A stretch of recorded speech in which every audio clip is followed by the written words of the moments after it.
Hey there, good evening, everybody. I just want to thank you so much for joining us on Less of Me Within Us. Nope, that is my screen name, Less of Me Success Stories. We're so glad you joined us here. We want to ask you to please take a moment to like, share, subscribe, all of our socials. We're on Twitter. We'll still call it Twitter, even though it's X, and Instagram. Just check us out on there.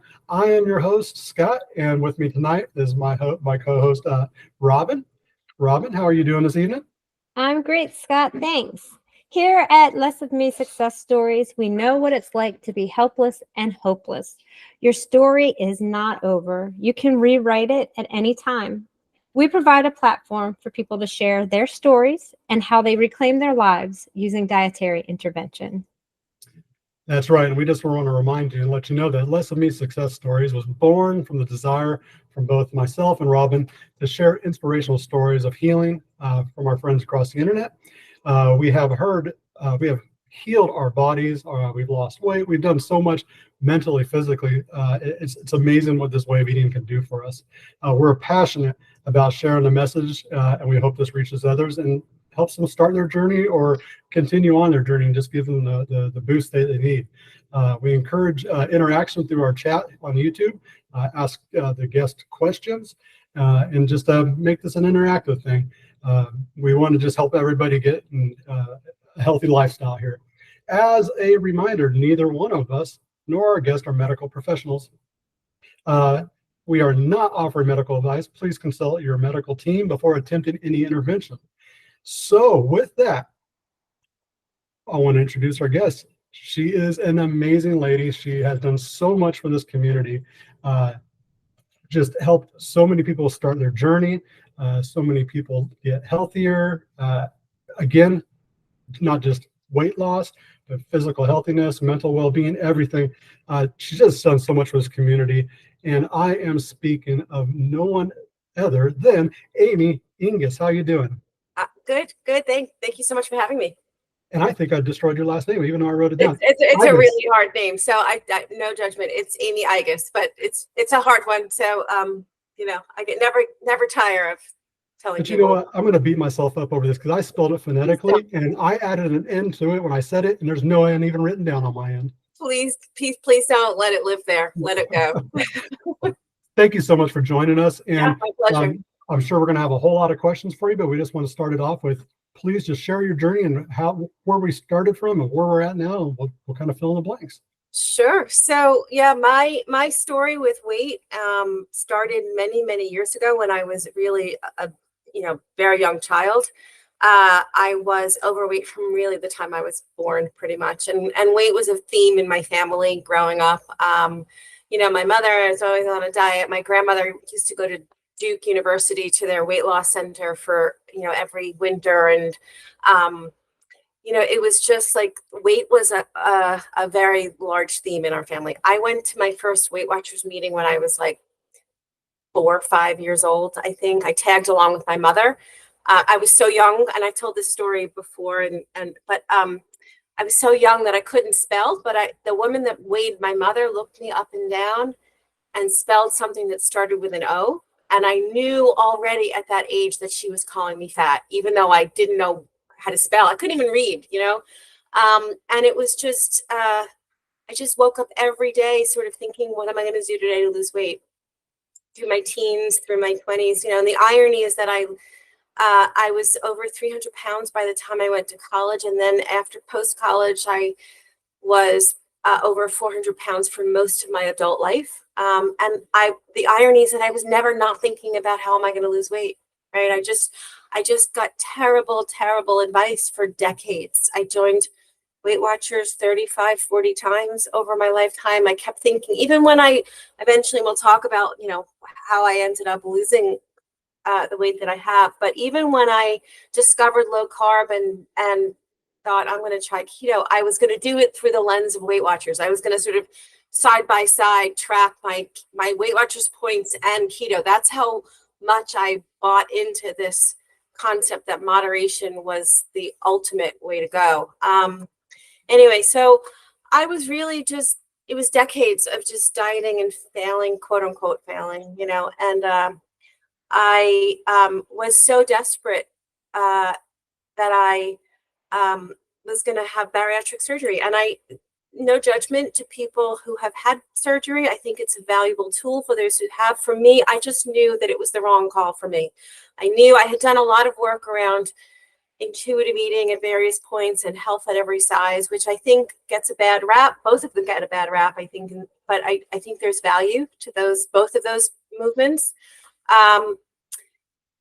But I was about to go meet with a bariatric surgeon and start that process. And I just knew intrinsically it was the wrong call for me, because I knew that I had a food addiction problem, right? And that cutting out part of my stomach wasn't going to solve that problem in any way. So I had 2 weeks before my appointment with the surgeon, and I just did a random Google search. I came across a popular low-carb keto website. And I thought, let me try this for 2 weeks. What the hell? I have nothing to lose but weight, and I thought, this is the one diet that I haven't tried, because, I grew up in the 80s where, everybody said, it was all about fat-free, and eat pasta and pretzels because they're fat-free, and bagels because they're fat-free. And everybody said you're going to have a heart attack if you have all that butter and steak and meat and whatever, and saturated fat. But I thought, let me try this. So I did for 2 weeks, and I was over 400 pounds when I started.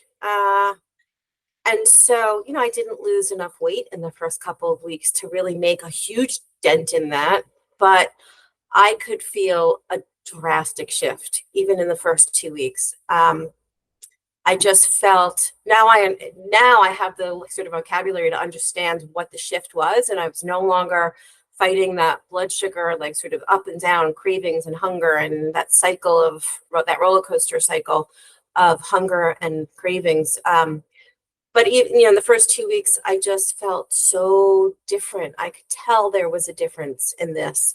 So anyway, I canceled the appointment with the surgeon, and I have gone on to lose just, over 220 pounds. And no one is more shocked and surprised. And, just, I never thought this was in the cards for me, right? Like I had been morbidly obese for 50 years when I started this journey, this last part of my weight loss journey. This was not in the cards for me. The only goal that I had for myself when I started was to be a smaller fat person. I just wanted to fit. I wanted to be a regular fat person. And I don't say fat as like a pejorative, that's who I am, I just wanted to fit in the world a little easier. And I wanted to be able to walk around and just things not to hurt quite so much. I had no idea that I was going to change my life and career and lose 220 pounds and be on the idea that I talk all day long and now publicly about the one topic that was so insanely, brutally painful for me to talk about my whole life. I shied away from these conversations my whole life. It's just, it's shocking to me. Like if the me 50 years ago, or, could know that this is where it landed, it doesn't even make sense. But here I am.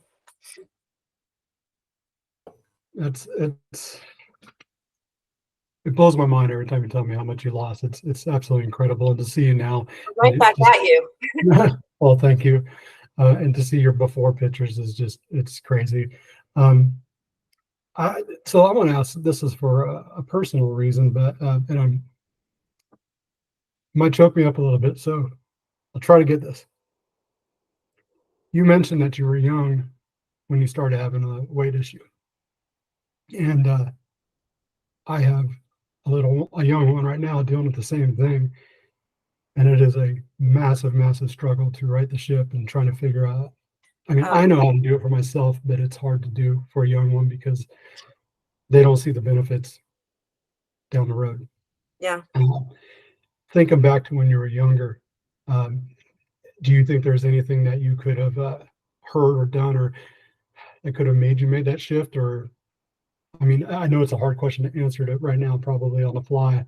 No, it's funny. No, not funny, but it's interesting. Both my parents are gone now, but my parents were so supportive and loving, and they would have taken me they did take me to every expert you could think of, right? They tried everything, and we just got really, really poor, terrible advice. But it is a question that I think about often, because I get versions of that question from patients that I work with now, and clients that I work with who have young children, and like, what, I think, first of all, it's very triggering to the parent to sort of see that that process unfolding and know how painful it is and know how difficult a road it is. So it is something that I think about a lot. I think all you can do is love them, be a beautiful role model to them, show them like the joy of exercise, show them the joy of movement, like have good, healthy food in the house.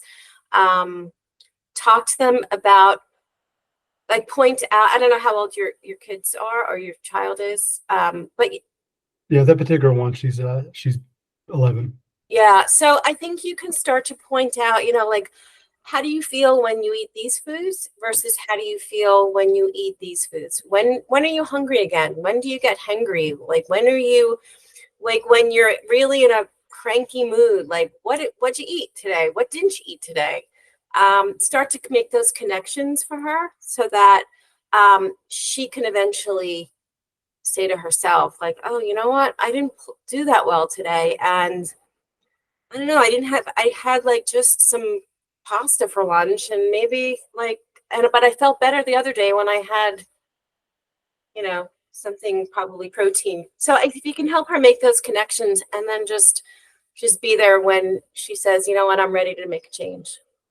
I appreciate that, and that's a great idea, because it helps her start seeing the whys of everything, the consequences from everything. But it also kind of makes her feel like, or the child feel like, they have control over, or some ownership over it. Yeah, absolutely. I think, giving her agency over her body, so that she sort of is like, yeah, all right, I don't feel good. This doesn't make me feel good. And I don't, Yeah.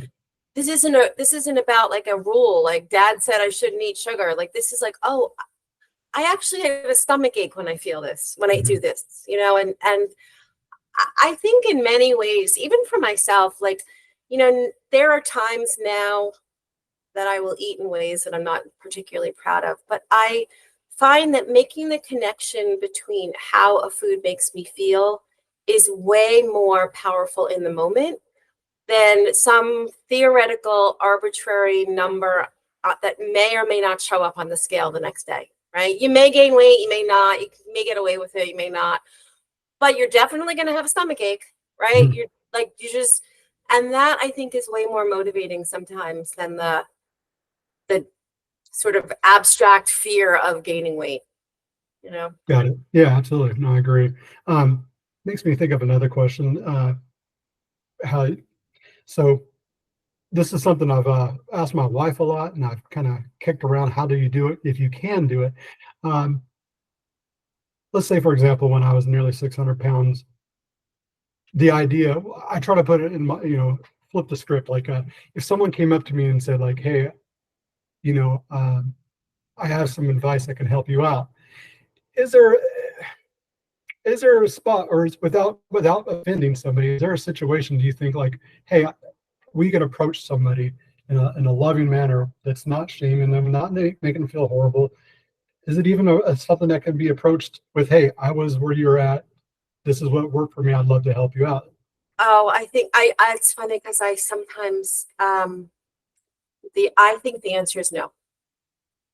It's Yeah. context related, so it depends on who the person is. Do you know them? Do you not know them? I mean, Right. if you don't know them, do not, under any circumstances, say anything. There are times where I'm at the gym and I see somebody that's overweight, and no, I don't do, no, never. I think never. That's my feeling about it. It's not going to help. It wouldn't have helped me. It wouldn't have helped anybody else. If there's an opening, you can just maybe talk about your experience, but not in the context of, I can help you. Yeah. walk up and say, "Hey, I noticed you're overweight. This is what," Oh, no, no, no. yeah, you just look like a obnoxious jerk. Yeah, no, no, no. Well, What do you think? Do you think you can do it? you know what? There was a situation where I was doing some pull training at the gym, and this is why bring comes to mind.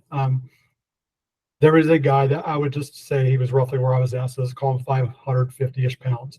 And his friends were all playing in the pool while I was putting in laps, but he was sitting on the side, and I was watching him, and he was pretending like he was enjoying it, having a good time, laughing and chuckling. I was like, man, I remember that Yeah, feeling. It is freaking awful.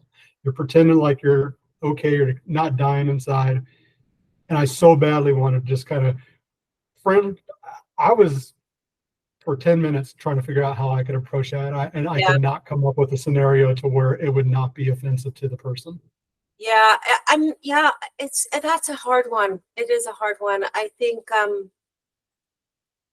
I don't know the answer, Scott. I'll be honest with you. It's a hard one. I guess it kind of just comes up to doing what we're doing, just throwing the information out there, being open about it, and then just hope it'll catch somebody's attention and land on someone's Yeah, ears, and they'll approach us and when they're ready, I guess. yeah, Because I mean, I heard no shortage of great advice from every single person on the planet, and I can't really come up from a time from a stranger where I was like, man, what a putz, you yeah. know? And it just made me retreat even more and feel more Mm, humiliated and embarrassed. And even when it is and I'm sure all of those people were well intentioned that came up to you over your lifetime. I know there were so many people that offered me unsolicited advice. They all meant well. I think right. most of what meant well, but oh God, it just made me die of embarrassment.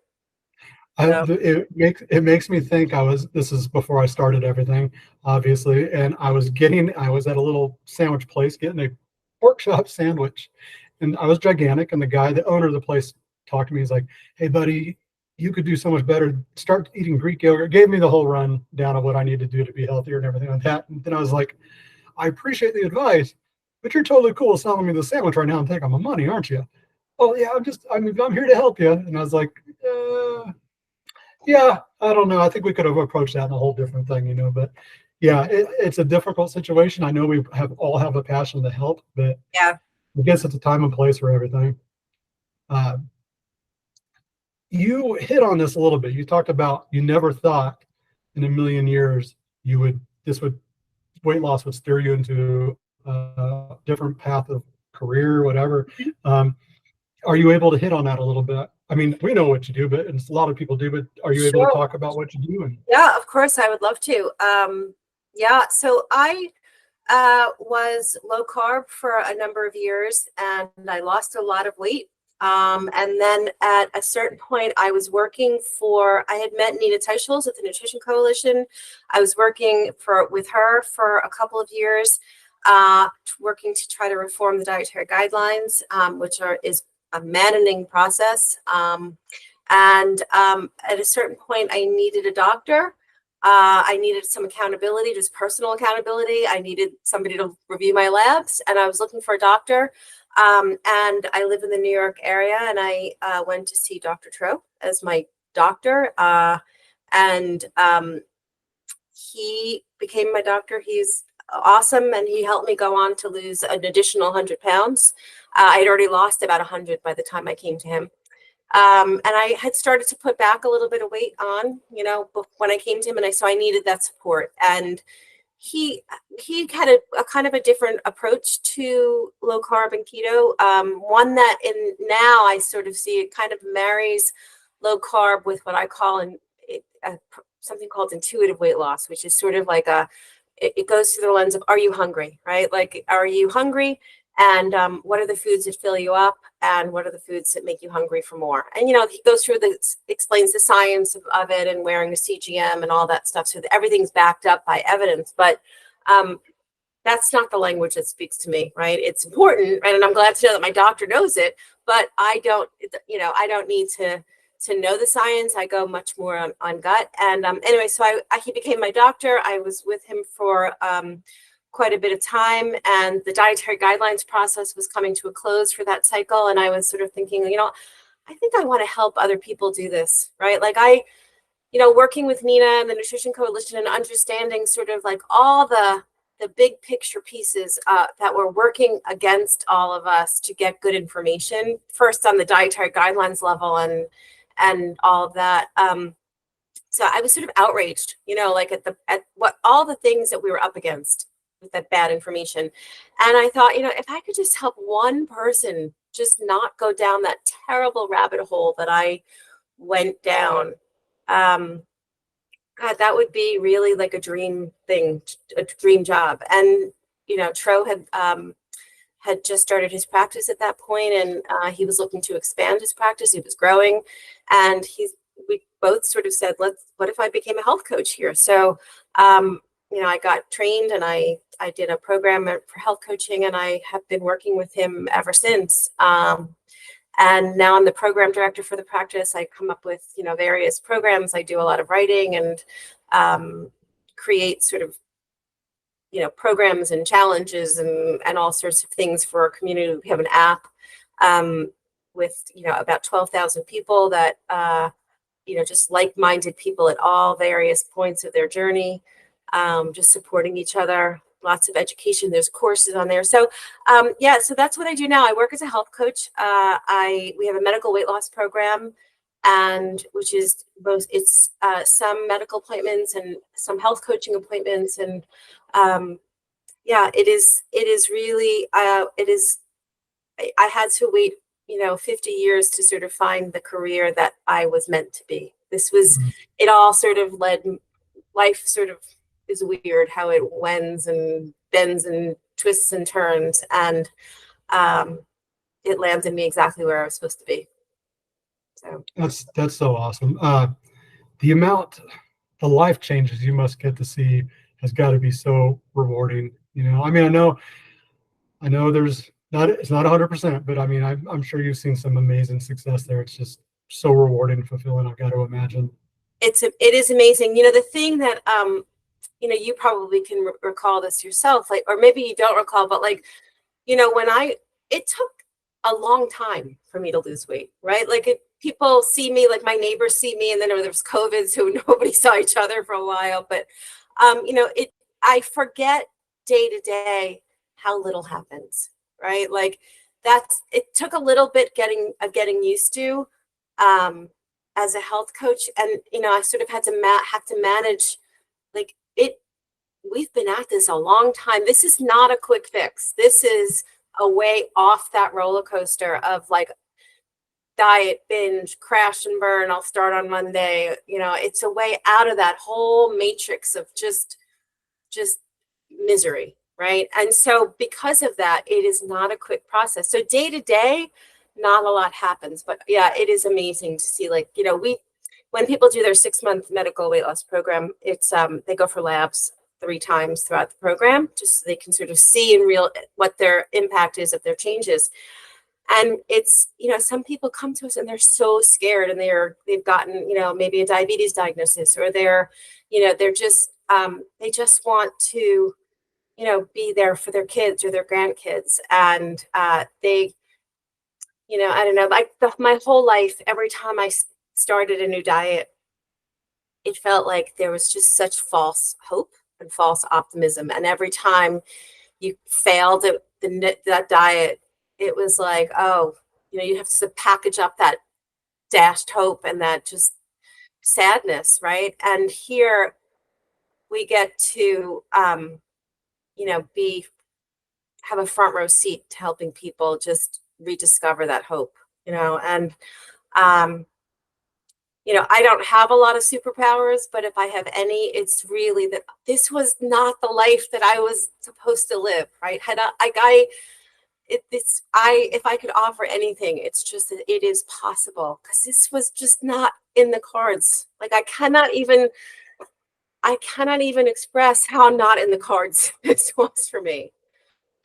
So yeah, to be able to offer that to people, to say like, you can do this. This is hard, but it is the easiest way that I've ever tried to lose weight. Doesn't mean it's easy, but it's the easiest way that I've done. You and I we seem to have very similar thought processes in the sense of like, I don't, for example, I don't have a lot of before pictures. One, because I didn't want to take pictures of myself Yeah. before because I was ashamed. And two, because I was 100% certain this was not going to work because nothing else has ever worked. So you saying how you're kind of shocked and just kind of blown away and wasn't expecting all this is I get that, because if I was in a room of 1,000 people and I said, oh, I'm going to lose this much weight, the person that'd be most doubtful about it would be me. And Yeah. it seems like you have the same exact thought process there. But it's like when I first started, I know a lot of people say, oh, it's not a diet, it's a way of eating. And I was like, oh, it's stupid, it's a diet. And no, it's really, I get it now. It is a way of eating. It's just rewiring your brain, and it's just a new approach, on a correct approach on how we're supposed to do it. It's just what it is now. It's not. We talked earlier before we started the recording how it's like we felt like, or I said I felt like it's like there was a secret password, or I needed a special code to make this happen, and I just needed information. And it's amazing what just proper information does. And once you get your brain wrapped around it, it is truly. And I'm not saying it's perfect and flawless, and everyone's going to have success instantly overnight, like you're saying, but it is not difficult once you have the information. I like you. I don't have a special power. I don't have willpower. I just had information, and that's what I needed.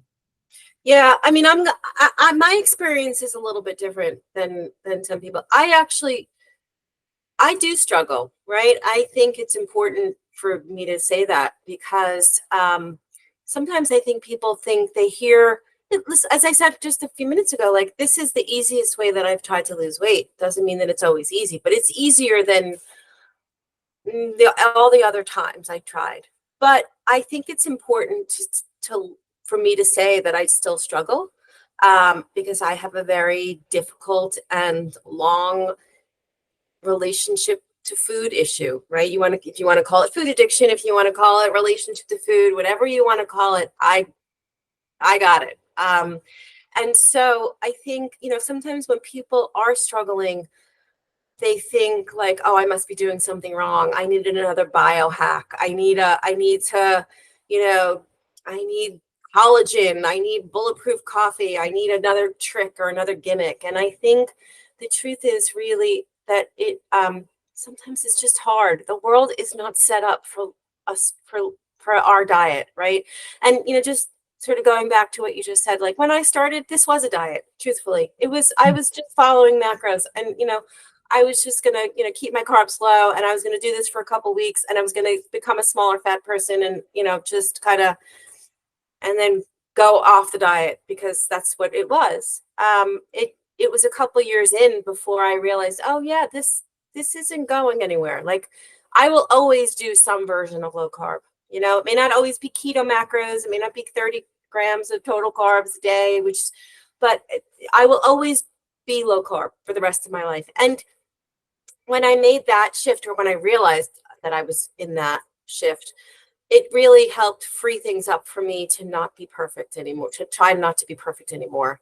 Like if I, one of the things that's been so transformative for me in terms of healing my relationship with food is recognizing just how much that all or nothing thinking it's really the voice of food addiction for me, right? Mm-hmm. And so by this becoming my lifestyle and it not having to be perfect, I was able to get rid of a little bit of that all or nothing thinking and say, okay, well, you messed up. What's the point of keeping going till Monday morning? Or, if it's a holiday, why are you going to wait until, you get back from vacation? Or like, what's the point of that? Made a mistake, step over that bump in the road and just start over, right? Or not start over is the wrong way to say it, but just really just keep going, right? It's part of the process. It's not outside of the process. And that's why I really try to be I am not somebody who is vocal with sort of, I'm not a public figure, right? Like I'm not somebody that likes to sit and talk about my greatest vulnerabilities to, well, you guys aren't complete strangers to me, but, behind a warrior, a keyboard, like I'm just, it's just not comfortable to me. But I think it's really important because I go on social media and I read, I hear some things that people talk about, and they're so like that perfectionistic thinking, and that sort of like, you have to do it this way, and if you don't do it this way, you're going to be, you're wrong, or like, I just eat meat and I'm never hungry and I never have cravings. Well, I call BS, because I work with a lot of people, and I know people struggle. And, I'm not one of those people that has ever once forgotten to eat a meal, not one time. I do fast, and I do intermittent fasting, and I do time restricted eating, but it's work. It's not like always hard work, but it is not something that comes naturally to me. So I think it's important to tell people that you can still be successful. It's not painful, and it's not like a daily slog, but it requires a skill set that is built up over time, which is why I think, it's okay if you sort of approach this as a diet, but at some point, I think you do have to sort of take it in phases, and then it becomes a little more lifestyle. Absolutely. Makes complete sense. Yeah. I mean, hit the nail on the head on that one. You mentioned CGMs, and do you use CGM? Because I'm curious about CGM. I know what they do and everything, but do you use one yourself? Yeah. So when I first started working as a patient with Tro, I wore CGM pretty regularly. I mean, I was very low carb at that point, and so it was just pretty much a flat line. I mean, it's the most boring CGM in the world, but I love it when people first come to the program before they get started, and they wear the CGM and they put it on, and they're still having their heart healthy oatmeal and their banana for breakfast, or their bagel for breakfast, or they're eating their kids' leftover chicken fingers and French fries for lunch or something. And they look at the CGM and they're like, what's going on here? Because they can see that sort of, in real time. So I love when that happens, because most of the time, the CGM is, if people are, staying low carb, it's pretty flat. But, I just wore one recently because I kind of wanted, we were doing a challenge in our app. We do like a challenge every 4 times a year. And one of them was basically show your data. So if people had ketone meters or Aura rings or fitness trackers or, CGM, and a lot of people were showing their CGM data. So I put one on for the first time in a while, which was really nice to sort of, it's a nice accountability tool, because it can link up to our office. And it's really kind of, listen, in a perfect world, none of us need sort of Big Brother watching, but I need that sometimes. My job keeps me accountable, and, Tro and I keep each other accountable. And so I put the CGM on just because I sort of wanted to see, things had gotten a little bit haphazard, in my eating windows and things like that. And I sort of put the CGM on, and it helped me clean things up a little bit. I think it's a really incredible tool. But yeah, most people wear it for the beginning of our program, and then some people like it for accountability, and then some people, as I said, people put it on sporadically just to sort of keep themselves accountable. Like if they go on vacation, they'll put it on, or over the holidays they'll put it on because they know we'll see it. It sort of keeps them. I'm probably going to come back to that question just for selfish reasons for myself. Yeah. But in the meantime, Robyn has some questions for you. Sure. And I feel like all of a sudden I'm fading off of the screen. I don't know. I'm having the weirdest problems with my computer. But we have some guests that are, or some viewers that are writing in the chat. And the first question is coming from Natalie. And she missed the very first part of your story. You touched on it a little bit, but she wanted to know what was your additional background before becoming a health coach? And I guess also like what classes did you take and that sort of thing? Oh, to become a health coach. Yeah. So I have a bachelor's in something completely unrelated in art history from the University of Michigan. I worked in the garment center in Manhattan for many years, and then I had my own business for a while. I was not doing anything related to this whatsoever. And then I was doing some kind of just virtual work. This was before COVID. And I started working, as I said, with Nina at the Nutrition Coalition. And then when Tro and I sort of connected and we talked about me becoming a health coach, I got my certification. I got it through through ACE, which is the American Council on Exercise. If you are low carb or interested in it, you're going to have to basically take the course and forget everything you know after you're done with it. But there are many health coaching programs online. Really, I think it's really just a lot of lived experience. Truthful, also. Yeah, and did you take through Low Carb USA or Nutrition Network, or because of I know Dr. Tro is very into the Society for Metabolic Health, so was that also added on after you've been coaching for a while? Yeah, it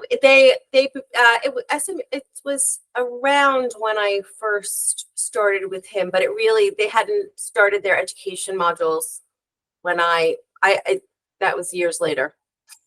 So no, I mean, I go to the conferences and I have sat in on those, but I haven't taken those courses formally. Right. You're ahead of that game. I totally understand. Well, so, I also get to listen to Tro and Dr. Laura Buchanan all day long. So, I have a front row seat to all that stuff every day. You're in the thick of it every single day. So yeah, you don't need to sit in front of the computer and listen to that. But I did those classes, Awesome. and they're very good classes, very informative, a lot coming at you at once. And a lot of respect for those coaches out there that were doing it before that existed, because it was certainly a lot of guidance. Even though I had lived experience, it was certainly a lot of guidance on how to do that. Okay, so we have another question. It's from Trisha, who I'm sure, because she's within your community. First of all, she says you're an excellent coach and she appreciates you. And then she said, she asked, when you first started, did you have any friends or family that were concerned about this way of eating? Any naysayers? Yeah. So nobody actually came out and said they were nervous about my eating. You have to remember, I was over 400 pounds. They were worried about me no matter what. I should say there are a couple of things. One is that my mother died very unexpectedly from complications of type 2 diabetes. And so I knew I was already pre-diabetic when I started. That was definitely going to be my trajectory had I stayed the course.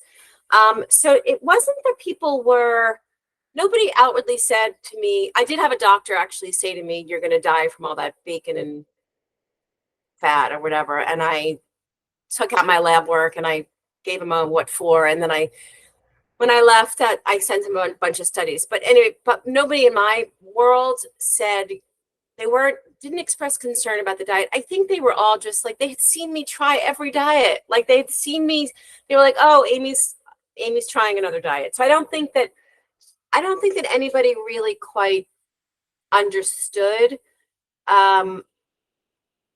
because I didn't understand just how transformative this was going to be.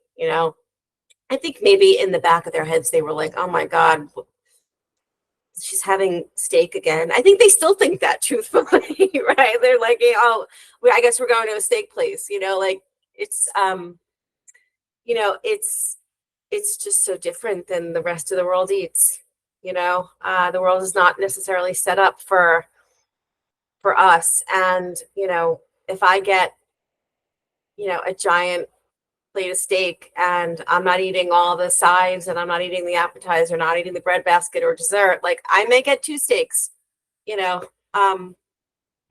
They don't get it. And it's okay. You know, when I first started, it was really hard to do that because I was 400 pounds. I think particularly as a woman, it's hard to like sit down and eat 2 steaks, right? Because it's just very unladylike, you know? But now that I've lost this weight, it's sort of like, what are you going to say to me now? You know, what are you going to say to me? I'm not healthy. Here's my lab work, you know? So now it's a lot easier. This concept that women have to eat salads and be dainty Right. is, I'm like, no, here's me eating steak and here's me eating meat with a side of meat. You know, this is how I do things, and it's working. And Yep. you know, all of you with your little leaving a little bit on the plate, like I have to leave a little bit, or it looks like I eat too much. No, I eat it all because it's filling me, nourishing me, and I'm not going to. An animal died for me, so I'm not going to leave it on the plate and throw it away. That's just not who I am. So I love that we found yet another thing that we agree on. I want to ask, first of all, you asked me to remind you to do something, so I'm just throwing that out there. But along with that question is, you know, what is it that you do? Like when people are coming in through Dr. Tro's program, how do they end up with you, and then how do you help them through their process? Sure. So most of the people that come in through our program, and I should say that the practice name is Toward Health, which will be, but Dr. Tro is on all social platforms of social media. It's Dr. spelled out Tro.com. So most of the people that come into the practice are coming in for a 6-month medical weight loss program. And that program is divided up between medical appointments and health coaching appointments. Before they even start the program, there's a fairly extensive onboarding process. People go for lab work, and it's a fairly rigorous lab order because Tro firmly believes that he doesn't want you to take him for his word. He wants to show you the impact of what you're doing, of your lifestyle changes. And so our medical assistants will take a full medical history, contact your doctors, work with your previous doctors if you want. It's a fairly extensive process. And then we do a health coaching onboarding, where we kind of we do like modules of education to explain why the CGM is so important, or explain why blood sugar is so important. And then we introduce the concept of the CGM so people can see their blood sugar in real time. So they can, again, don't have to take us for our word. You can see it all. It's all evidence-based. And so there's 4 health coaches at the moment. So people that are coming into the program, they can choose which health coach they want to work with. Or sometimes it's just an obvious match of personalities or geography or things like that. And then we meet weekly for the first 4 months of the program, and then it goes to biweekly, and then it's monthly for a little while. I don't know what the rate is, but nearly everybody stays with us for a couple of years after. Either they want accountability, or they just want that additional support. They want good care, good doctors, good health coaches. And so there's programs after that to meet once a month. If you don't want medical care, we have a lot of medical professionals that come to us. They don't need the lab draw and all that stuff, so that you can work with a health coach. There's just a health coaching program, and it's also 6 months. But there's no labs and there's no medical appointments and things like that. So we meet weekly, and kind of the beginning of the program is really a lot about, what Scott and I were talking about earlier, which is like, this is a diet, right? This is how you do it, and this is how you do it on a budget. This is how you do it on a road trip. This is how you survive Christmas. This is how you survive your birthday. This is how you survive your kids' leftovers. It's a lot of that stuff, because that's real, and that's what people need to do. And then, my specialty within the practice is really relationship to food. And really food addiction. Like that's really like sort of that's the thing low carb is near and dear to my heart, but really if I had to say, like, food addiction, relationship to food is really where my passion lies. I am figuring it out for myself. I consider myself patient one, and I, write extensively on our app and in our blog. I have a number of blog posts, sort of, I don't want to say throwing myself under the bus, but really like laying bare my vulnerabilities in that realm, because I think it's really, as I said earlier, I think it's really important to talk about struggles, right? That this is, not easy, because I do have a food addiction problem. So, or, it's a ongoing issue. And so that's really what I like to, that's really my passion. Yeah, I have two follow-up questions already. So Sure. Patricia asked, what is the biggest challenge about your job? And then also Nicholas asked, what's the success rate of your program? Okay, so the biggest challenge, gosh, really, honestly, it's that I don't have enough time in my day to do all the things that I want to do, right? Like um, there's actual time in appointments, there's follow-up. This is hard, and people are paying really good money to be with our practice, and I want to give them the best quality care and service and attention that they need. And it is just, it's very time consuming. And on top of that, there's, I want to do right. I want to write. I want to continue to create programs that are, that speak to people, that really are of value to people. And that takes time, and that takes, I just wish I had more hours in my day. And I wish that I had come to this career earlier in my life, truthfully. Like I know that, as I said earlier, like life kind of winds its way and you end up exactly where you were supposed to be. I just wish I had done it 20 years ago, because I wish that I would have more time to sort of just develop, to help more people to do what I'm passionate about. But coulda, woulda, shoulda, right? I am where I am now. And then success rate, I don't know exactly what the success rate is for the 6-month medical weight loss program, but we have employee wellness programs where large companies come to us, self-insured companies that come to us, and they have their employees, they subsidize the program for their employees in an effort to help them get healthier. Healthier, happier employees make better employees. And then ultimately we end up saving the company. I think the 2-year data, I can't remember exactly off the top of my head. I think we ended up saving the company $4,000 per patient per year in deprescription costs. That was net of our fees. So gosh, I should know this off the top of my head. I think that the average weight loss was 40 pounds. Reduction, it was a 1% reduction in A1C. Cardiac numbers were all down. If you go to Dr. I'm sorry that I don't know these numbers like the back of my hands. But I was going to say, I know that study's out there that he put that out. So yeah. I'll put it in the show notes. But yeah, after that they did at least one of the company ones, right? He did a whole. Yeah. So we released the data for the first 6-month program, and then the 2-year data was just finalized. And then we have other companies where the data is currently, it's comparable data. It's just, in various phases, but that's going to be right. released. And I know that that's out there, so I'll make sure I put that in there, and then that gets you off the hook. So you're good. Thank you. Sorry, I don't know the numbers that well. No, that was a tough question to know off the top of your head, but it's successful. I should know it. And there is data to support that there's a lot of success. There is.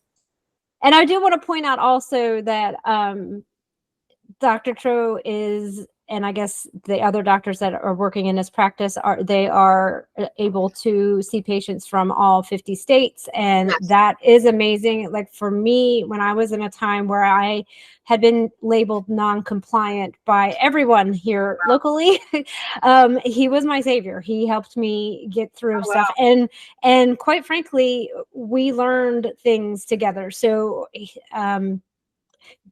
I was in one of his experiments that got published, or case studies that got published, and it was transformative for me. And then I've talked to him later, and I didn't realize how much he learned from me. From like I learned from him, but he learned from me. So that's how this practice works. So all the time that question comes up: how can I find? Who can I find? Who can help me? And I'm always like, go to Dr. Tro. He can see you. It doesn't matter, or his practice can see you. It doesn't matter where you live in the country. You have someone available to you, even if you can't find someone locally that will understand you and help. And you know, there's something very special about that practice and what you're involved in.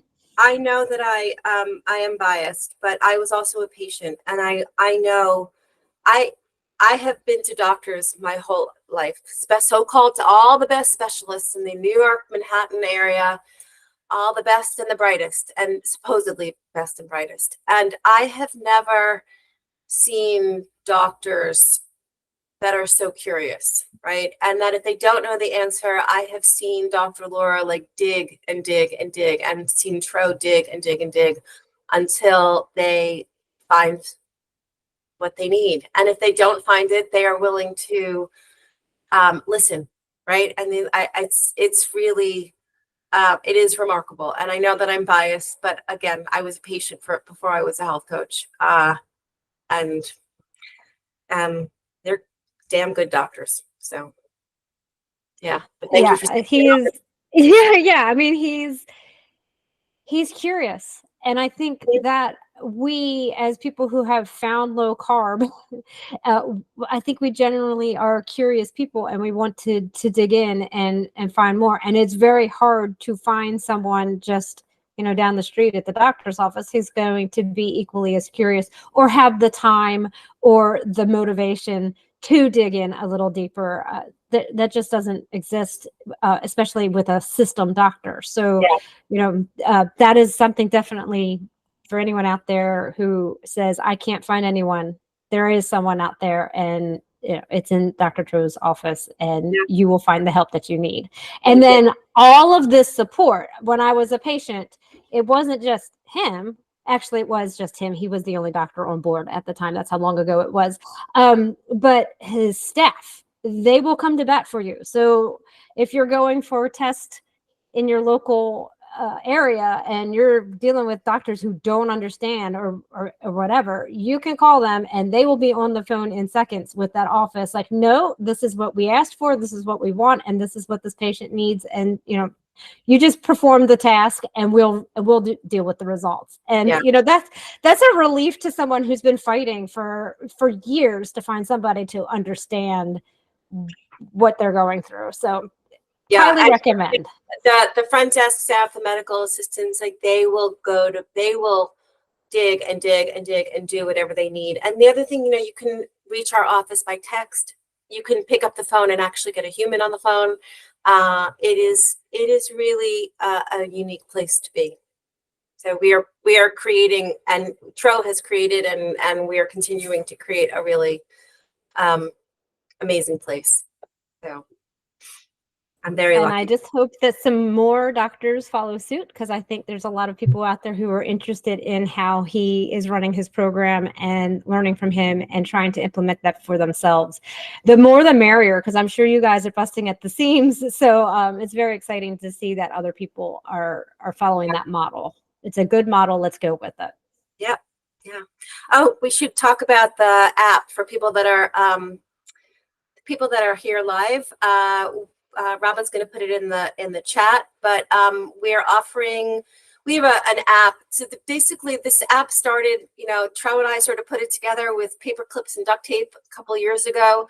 It was just a place to house, you know, Tro has released a bunch of he's published a number of scientific papers. I had a number of blog posts. We had small groups that we wanted to be able to talk to each other, and we wanted message boards. And so we sort of were like, let's do an app.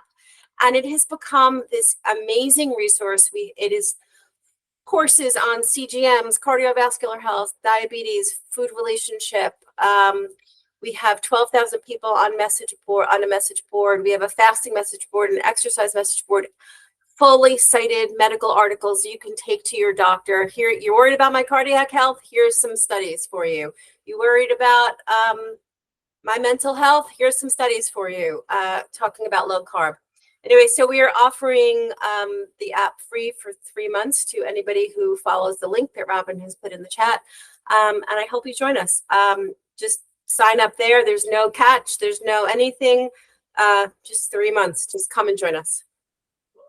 And I should say a couple of other things. There's October 26th. Well, next month we have a free fasting 4-week course starting October 3rd. And then October 26th, we are doing a 1-day webinar called Mastering Low Carb, which is sort of what you need to know beyond the basics. Like I talked about earlier. What about how do you do low carb on a budget? Do I need to buy like fancy grass-fed everything, meat flown in on the wings of unicorns in panda bears, No, we have, Brian Wiley is one of our health coaches. He has kept off 100 pounds for about 15 years. I call him the OG of LC because he's been doing this before there were even Atkins bars, right? Or Quest bars. He's been doing this. So he does a whole presentation on low carb on a budget, how to stock a low carb kitchen. Vic Basmagiano has also kept off 100 pounds, and he's doing a presentation on special events, fast food, how to eat on the road. Tro's going to do something on replacements. Dr. Laura is going to do something on medical considerations and electrolytes and supplements and what do you need to know before you start a low carb diet. Anyway, that's October 26th. And then also in the month of November, we do a whole diabetes module on Tuesday nights because it's Diabetes Awareness Month. So yeah, lots of great stuff on there. So join us. It's 3 months for free, no catch. Just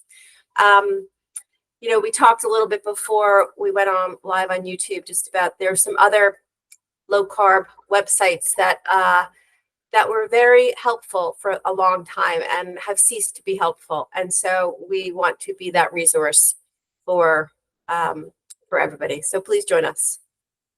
Thank you for letting me do my spiel. No, thank you so much, Amy. That's very, very, very awesome of you guys to do that. And as somebody that's on there, it is an invaluable source. So thank you so much for doing that.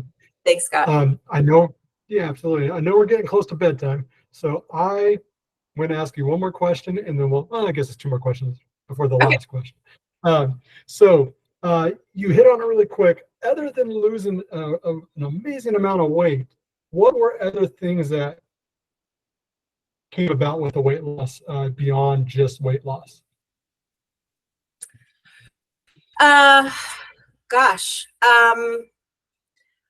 Exercise, moving freely through space, feeling good in my skin, buying clothing, creating a wardrobe that I love, right? And just,